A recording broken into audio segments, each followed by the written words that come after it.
మరి అభిమానం ఏమైందో, నా ఆప్యాయత ఏమైందో తెలీదు.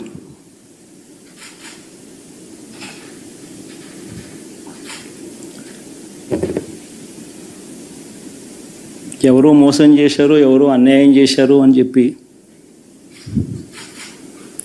అనొచ్చు, కానీ ఆధారాలు లేవు.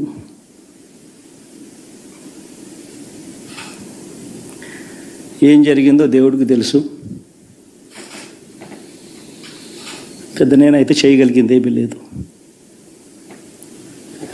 ప్రజల తీర్పు తీసుకుంటాం, కానీ మంచి చేయడానికి మాత్రం ప్రజలకు తోడుగా ఖచ్చితంగా ఉంటాం. వాయిస్ ఆఫ్ ది వాయిస్లెస్ కింద ఈ పార్టీ తాను చేయాల్సిన పని తప్పకుండా చేస్తుంది. పేదవాడికి అండగా ఉండే కార్యక్రమంలో ఎప్పుడూ కూడా పేదవాడికి తోడుగా ఉంటూ గలం విప్పుతుంది, పేదవాడికి అండగా నిలుస్తుంది. పెద్ద పెద్ద వాళ్ళ కూటమి ఇది, ఢిల్లీలో సైతం శాసించే పరిస్థితుల్లో ఉన్న కూటమి ఇది. ఆ కూటమిలో ఉన్న బీజేపీకి, ఆ కూటమిలో ఉన్న చంద్రబాబు గారికి, ఆ కూటమిలో ఉన్న పవన్ కళ్యాణ్ గారికి, అందరికీ కూడా వాళ్ళ గొప్ప విజయానికి అభినందనలు. చంద్రబాబు గారు ముఖ్యమంత్రి, ప్రజల తీర్పును గౌరవిస్తూ ఆయనకు మరొకసారి శుభాకాంక్షలు తెలియజేస్తుంది కాంగ్రెస్ పార్టీ. అలాగే చంద్రబాబు గారికి మరొకసారి గుర్తు చేస్తుంది కాంగ్రెస్ పార్టీ మన రాష్ట్రానికి రావాల్సిన ప్రత్యేక హోదా. ప్రత్యేక హోదా అన్నది ఆంధ్ర రాష్ట్ర ప్రజల ఊపిరి. 10 సంవత్సరాలుగా మోడీ గారు, బీజేపీ పార్టీ ప్రత్యేక హోదా విషయంలో ఆంధ్ర రాష్ట్రాన్ని, ఆంధ్ర ప్రజలను మోసమే చేశారు. 10 సంవత్సరాల క్రితము ఎలక్షన్లకు ముందు మోడీ గారు వచ్చినప్పుడు 10 సంవత్సరాలు ప్రత్యేక హోదా ఇస్తాము అని తిరుపతిలో మాట ఇవ్వడం జరిగింది మోడీ గారు. అప్పుడు చంద్రబాబు గారు చెప్పిన మాట 10 సంవత్సరాలు సరిపోదు, 15 సంవత్సరాలు కావాలి అన్నారు అదే సభలో. కానీ 10 సంవత్సరాలు గడిచిపోయినా కూడా ఈ రోజు వరకు కూడా బీజేపీ పార్టీ ఆ మాటను నిలబెట్టుకోలేదు. కానీ ఇప్పుడు చంద్రబాబు గారు మద్దతు ఇస్తున్నారు కాబట్టి బీజేపీ పార్టీ అధికారంలో నిలబడింది. ఈ విషయం మోడీ గారు గుర్తుపెట్టుకోవాలి. ఎందుకంటే ఈరోజు ఆంధ్ర రాష్ట్ర ప్రజల ఎన్నుకున్న ఎంపీలు కనుక బీజేపీ పార్టీకి చంద్రబాబు గారు మద్దతు ఇవ్వకపోయి ఉంటే అసలు బీజేపీ పార్టీ అధికారంలో ఉండే ప్రసక్తే లేదు. ఈరోజు బీజేపీ పార్టీ అధికారంలో ఉంది అంటే దానికి కారణం ఆంధ్ర రాష్ట్ర ప్రజలు అని మోడీ ఇప్పటికైనా గమనించాలి. చంద్రబాబు గారికి మరొకసారి గుర్తు చేస్తున్నాం. చంద్రబాబు గారు బీజేపీ పార్టీతో ఎలక్షన్లకు ముందు పొత్తు పెట్టుకుంటున్నప్పుడే కాంగ్రెస్ పార్టీ పదే పదే చెప్పడం జరిగింది, ఒక్క మాట అయినా తీసుకోకుండా, కండిషనల్ సపోర్ట్ అయినా మీరు ఎక్స్టెండ్ చేయకుండా, మీరు బేషరతుగా స్పెషల్ స్టేటస్ అన్న కండిషన్ పెట్టకుండానే మీరు బీజేపీ పార్టీకి ఎందుకు అలయన్స్ పెట్టుకున్నారు చంద్రబాబు గారు అని అప్పుడు ప్రశ్నించడం జరిగింది. ఇప్పుడు మళ్ళీ బీజేపీ పార్టీ చంద్రబాబు గారిని డిమాండ్ చేస్తుంది. ఇప్పుడు మళ్ళీ కాంగ్రెస్ పార్టీ చంద్రబాబు గారిని డిమాండ్ చేస్తుంది. బికాస్ మీరు ఇచ్చిన ఎంపీల వల్ల ఆంధ్ర రాష్ట్ర ప్రజలు ఎన్నికైన ఎంపీలను మీరు బీజేపీ పార్టీకి ఇచ్చారు కాబట్టి ఈరోజు బీజేపీ పార్టీ అధికారంలో ఉంది కాబట్టి చంద్రబాబు గారు ఈ విషయాన్ని గుర్తుపెట్టుకొని ఇప్పటికైనా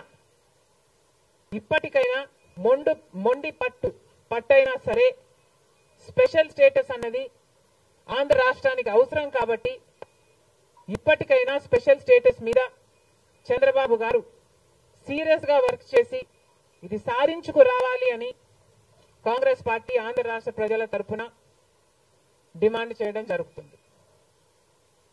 ఒక స్పెషల్ స్టేటస్ కాదు, పోలవరం ప్రాజెక్టు కూడా ఉంది. పోలవరం ప్రాజెక్టుకు చంద్రబాబు గారు 2 రోజుల క్రితం వెళ్ళడం జరిగింది. నిజానికి పోలవరం ప్రాజెక్టు రాజశేఖర రెడ్డి గారి ఆలోచన. 2004లోనే రాజశేఖర రెడ్డి గారు 10,000 కోట్లతో 20 లక్షల ఎకరాలకు నీళ్లు ఇవ్వాలి అని తలపెట్టిన ప్రాజెక్టు పోలవరం ప్రాజెక్టు. రాజశేఖర రెడ్డి గారి హయాంలోనే కుడి ఎడమ కాలువలు పూర్తి చేయడం జరిగింది. ఆ కాంగ్రెస్ హయాంలోనే 4,500 కోట్లు అంటే దాదాపుగా 40% పనులు పూర్తి చేయడం కూడా జరిగింది. కానీ తర్వాత అధికారంలోకి వచ్చిన చంద్రబాబు గారు పోలవరం ప్రాజెక్టు కాస్టును అమాంతంగా 29,000 కోట్లకు పెంచారు. కానీ పనులు మాత్రం పూర్తయినట్టు ఎక్కడా కనిపించలేదు. 2018 కల్లా నేను పూర్తి చేస్తాను అని రాసి పెట్టుకోండి అని చంద్రబాబు గారు ఆ రోజు అసెంబ్లీ సాక్షిగా ఛాలెంజ్ కూడా చేశారు. కానీ పోలవరం ప్రాజెక్టు చంద్రబాబు గారి వాళ్ళ సాధ్యం కాలేదు, పూర్తి చేయలేదు. ఆ తర్వాత అధికారంలోకి వచ్చిన జగన్మోహన్ రెడ్డి గారు పోలవరం ప్రాజెక్టుని మళ్ళీ రివర్స్ టెండరింగ్ అంటూ మొదలుపెట్టి 55,000 కోట్ల రూపాయలకు దాన్ని ప్రాజెక్టు కాస్టును పెంచారు. తీరా చూస్తే ఏ పని జరగలేదు. ఇప్పటికైనా చంద్రబాబు గారు చెప్తున్న మాట ఏమిటి అంటే 75% పనులు మా హయాంలోనే పూర్తయ్యాయి, 25% పనులు మిగులున్నాయి, నేను పూర్తి చేస్తాను అని చెప్పడం జరిగింది మొన్న చంద్రబాబు గారు. చంద్రబాబు గారిని కాంగ్రెస్ పార్టీ ప్రశ్నిస్తుంది. మరి 25% పనులు మాత్రమే మిగులుంటే 4 సంవత్సరాలు పడుతుంది అని మీరు ఎందుకు చెప్పారో చంద్రబాబు గారు సమాధానం చెప్పాలి. పోలవరం ప్రాజెక్టు మీద ప్రజలకు క్లారిటీ లేదు కాబట్టి పోలవరం ప్రాజెక్టు మీద ఒక వైట్ పేపర్ మీరు రిలీజ్ చేయండి. దాంట్లో అసలు పోలవరం పరిస్థితి ఏమిటి, దాని డిజైనింగ్ దగ్గర నుంచి మొదలు పెడితే అసలు దాని ప్రస్తుత పరిస్థితి ఏమిటి, మీరున్న 5 సంవత్సరాల అధికారంలో ఉన్నప్పుడు ఏం చేశారు, తర్వాత జగన్మోహన్ రెడ్డి గారు ఏం చేశారు, ఇప్పుడు ఏమి చేయాలి, ఎగ్జిక్యూషన్ కథ ఏమిటి, అన్నిటి మీద చేస్తుంది. ఇదే కాకుండా రాష్ట్రంలో ఎన్నో సమస్యలు ఉన్నాయి. ఏపీ రీఆర్గనైజేషన్ యాక్ట్ లో మనం తెచ్చుకోవాల్సింది, సాధించుకోవాల్సింది ఎన్నో ఉన్నాయి. అవన్నీ కూడా క్యాపిటల్ సిటీ అయితేనేమి, పోర్ట్లు అయితేనేమి, కడపలో స్టీల్ ఫ్యాక్టరీ అయితేనేమి, వీటన్నిటి మీద చంద్రబాబు గారు పని చేయాల్సి ఉంటుంది. మన రాష్ట్రంలో ఎక్కడా లేని విధంగా 50 లక్షల మంది బిడ్డలు ఉద్యోగాలు లేకుండా ఉన్నారు. ఇవన్నీ దృష్టిలో పెట్టుకొని చంద్రబాబు గారు ప్రజలకు ఒక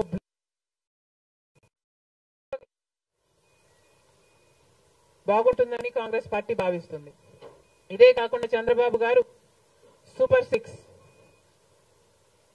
ఈ గ్యారంటీలతో చంద్రబాబు గారు ఎన్నికలకు వెళ్లారు. దీంట్లో యువతకు 20 లక్షల యువత వరకు ఉద్యోగ అవకాశాల కల్పన కల్పిస్తామని చెప్పారు. లేదా 3,000 రూపాయలు ప్రతి నెల ప్రతి నిరుద్యోగికి నిరుద్యోగ భృతి ఇస్తామన్నారు చంద్రబాబు గారు. అదే కాకుండా స్కూల్కు వెళ్లే పిల్లలకు ప్రతి విద్యార్థికి 15,000 రూపాయలు సంవత్సరానికి ఇస్తామని చెప్పారు. ప్రతి రైతుకి 20,000 రూపాయలు ఆర్థిక సహాయం ఇస్తామన్నారు. ప్రతి మహిళకు నెలకు 1,500 ఆర్థిక సహాయం, అంటే ప్రతి మహిళకి కూడా ఒక పెన్షన్ లాగా 1,500 ఇస్తామని చంద్రబాబు గారు మాటిచ్చారు. మహిళలకు ఉచిత బస్ ప్రయాణమే కాకుండా ఏడాదికి 3 గ్యాస్ సిలిండర్లు కూడా ఉచితంగా ఇస్తామని చంద్రబాబు గారు సూపర్ 6 లో ఇవ్వడం జరిగింది. ఇవన్నీ కూడా చంద్రబాబు గారు దీని విధి విధానాలు ఏమిటో, మొదలు పెట్టే తేదీ ఏమిటో వీటి మీద కూడా చంద్రబాబు గారికి స్పష్టత ఇవ్వాల్సిన అవసరం ఉంది. ఇవన్నీ ఎందుకు చెప్తున్నాము అంటే మన రాష్ట్రము మిగతా రాష్ట్రాల్లాగా కాదు. మన రాష్ట్రము చాలా వెనకబడి ఉన్న రాష్ట్రం. వెంటనే పని చేయాల్సిన అవసరం ఉంది కాబట్టి మేము చంద్రబాబు గారిని, మన రాష్ట్రము ఒక స్పెషల్ చైల్డ్ కి కావాల్సిన నీడ్స్ మన రాష్ట్రానికి ఉన్నాయి కాబట్టి కనీసం మీరు ఇప్పుడే గెలిచారు, ఆ విషయం మాకు కూడా తెలుసు. కానీ హనీమూన్ పీరియడ్ కూడా మీరు తీసుకునే పరిస్థితి లేదు. వెంటనే పనిలోకి దిగాలి, ఇవన్నీ చెయ్యాలి, మొదలు పెట్టాలి అని కాంగ్రెస్ పార్టీ చంద్రబాబు గారికి సూచిస్తుంది. అంతేకాదు కాంగ్రెస్ పార్టీ తరఫున మేమందరం కూడా ప్రజల పక్షాన నిలబడుతూనే ఉంటాం. ప్రత్యేక హోదా గురించి అయితేనేమి, ఆంధ్ర రాష్ట్ర బిడ్డల భవిష్యత్తు గురించి అయితేనేమి కొట్లాడు వైఫల్యాలను ఎత్తి చూపుతూనే ఉంటాం. ఒక కన్స్ట్రక్టివ్ అపోజిషన్ గా కాంగ్రెస్ పార్టీ నిలుస్తుందని ఆంధ్ర రాష్ట్ర ప్రజలకు మరొకసారి ఏపీపీసీసీ మాటిస్తుంది. Thank you.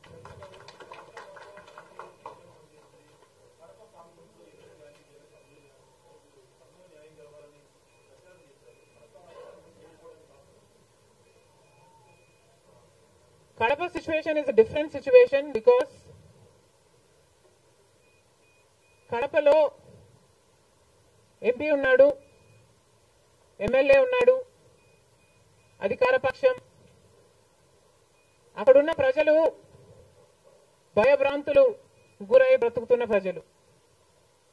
ప్రభుత్వానికి వ్యతిరేకంగా అంటే యువజన శ్రామిక రైతు పార్టీకి వ్యతిరేకంగా పనిచేస్తే ఓటేస్తామని తెలిస్తే మాకు వచ్చే స్కీములు పోతాయి, అవి కాకుండా మా మీద కేసులు పెడతారు, దాడులు చేస్తారు అన్న భయం కూడా ప్రజలలో ఉంది. ఓటుకి 3,500 రూపాయల నుంచి ఇవ్వడం జరిగింది. విచ్చలవిడిగా డబ్బులు ఖర్చు పెట్టారు, డబ్బులు పని చేయకపోతే బెదిరించారు, లేకపోతే కేసులు పెడతామని, స్కీములు తీసేస్తామని, ఇలాంటి ఎన్నో ప్రలోభాలకు కడప ప్రజలు గురయ్యారు. ఇవన్నీ కూడా పనిచేశాయి. నేను కడపలో గెలవకపోవడానికి కారణం టైం అనే నేను అనుకుంటున్నాను. బికాస్ నేను కడపలో తిరిగింది కేవలం 14 రోజులు మాత్రమే. 14 రోజులు క్యాంపెయిన్ చేశాము, మిగతా టైం స్టేట్ వైడ్ క్యాంపెయిన్ చేశాము. మేము 14 రోజులు ఎంత కష్టపడినా కూడా we were not able to cover most of the geographical area. చాలా మటుకు రూరల్ ప్రాంతాలలో కనీసం రాజశేఖర రెడ్డి బిడ్డ పోటీ చేస్తుంది అన్న విషయం కూడా చాలా మందికి తెలియలేదు. మేము పోటీ చేసింది కూడా ఎలాగైనా సరే మళ్ళీ హంతకులు, హత్య చేపించిన వాళ్ళు చట్టసభలకు వెళ్ళకూడదు అని ఉద్దేశంతో మాత్రమే పోటీ చేయడం జరిగింది. సరే, అది జరగకపోయి ఉండొచ్చు, కానీ ప్రజల కంటే పైనున్నది దేవుడు. ఐఎమ్ వెరీ ష్యూర్ వాళ్ళ పాపం పండుతుంది, పండే రోజు కోసం దేవుడు కూడా ఎదురు చూస్తున్నాడని నా అభిప్రాయం.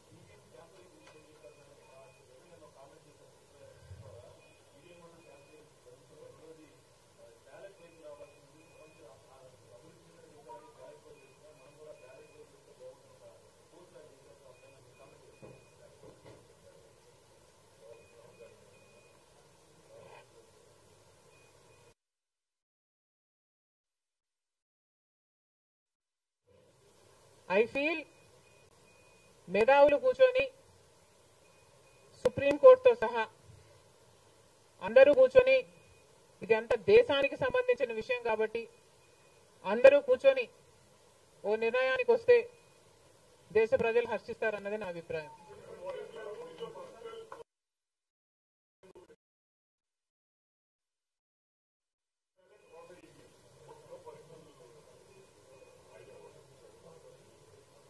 How does it matter what I think personally? Exactly. The reason I want Supreme Court to be involved is because I don't know the entire positives and the negatives of it. So there should be intellectuals, there should be the best of the judicial sitting and discussing over it and see the pros and the cons of it and then come to a decision is what I think. Because as of now, I do not have the entire information of the whole topic.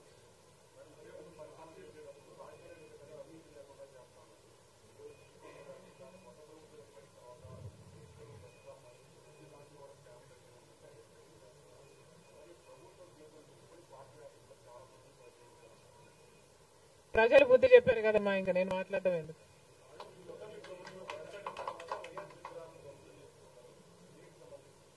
ఇది చాలా దారుణం. కేవలం ఒక party ఓడిపోయింది కాబట్టి రాజశేఖర రెడ్డి గారి విగ్రహాలను ధ్వంసం చేయడం అన్నది చాలా దారుణం.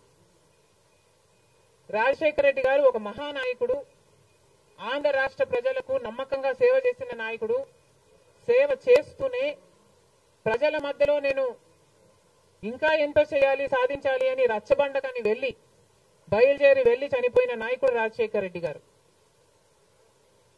రాజశేఖర రెడ్డి గారు లాంటి మహానాయకుడు చనిపోతే దాదాపు 7,000 మంది ప్రజలు ఆ బాధ తట్టుకోలేక, నిజాన్ని జీర్ణించుకోలేక ఆయన వెనకాలే చనిపోయారు. అంత గొప్ప నాయకుడు రాజశేఖర రెడ్డి గారు. ఒకసారి ఏం చేస్తున్నాము అని ఇలాంటి వాళ్ళు ఆలోచన చేసుకోవాలి. చనిపోయిన వాళ్లకు కూడా రాజకీయాలు ఆపాదించడం ధర్మం కాదు. చనిపోయిన వాళ్లకు కూడా గెలుపు ఓటములు ఆపాదించడం న్యాయం కాదు.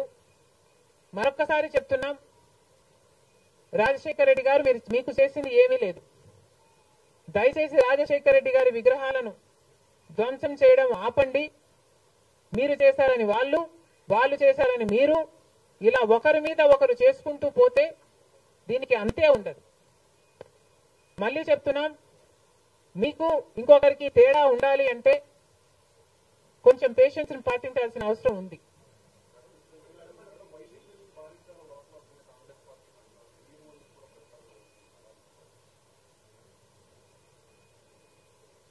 ఈవెన్చువలీ పిల్ల కాలువలన్నీ సముద్రంలో కలవాల్సిందే.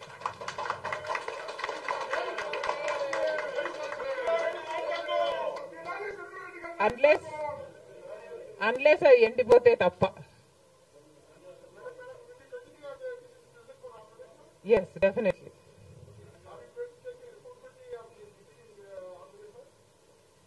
There is no taking the responsibility of anything in Andhra Pradesh, because in Andhra Pradesh, Congress is the only party that has stood by the people and has fought for the special status. On the one hand, Mr. Chandrababu Naidu, who was Chief Minister for 5 years, neglected special status, and then Mr. Jagan Mohan Reddy became the Chief Minister and continued neglecting the special status. Congress party was the only party fighting for special status and for all the rights of the AP Reorganization Act.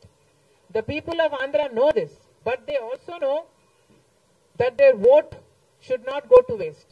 And because they were very decisive that they wanted change, they voted this time with a vengeance for change.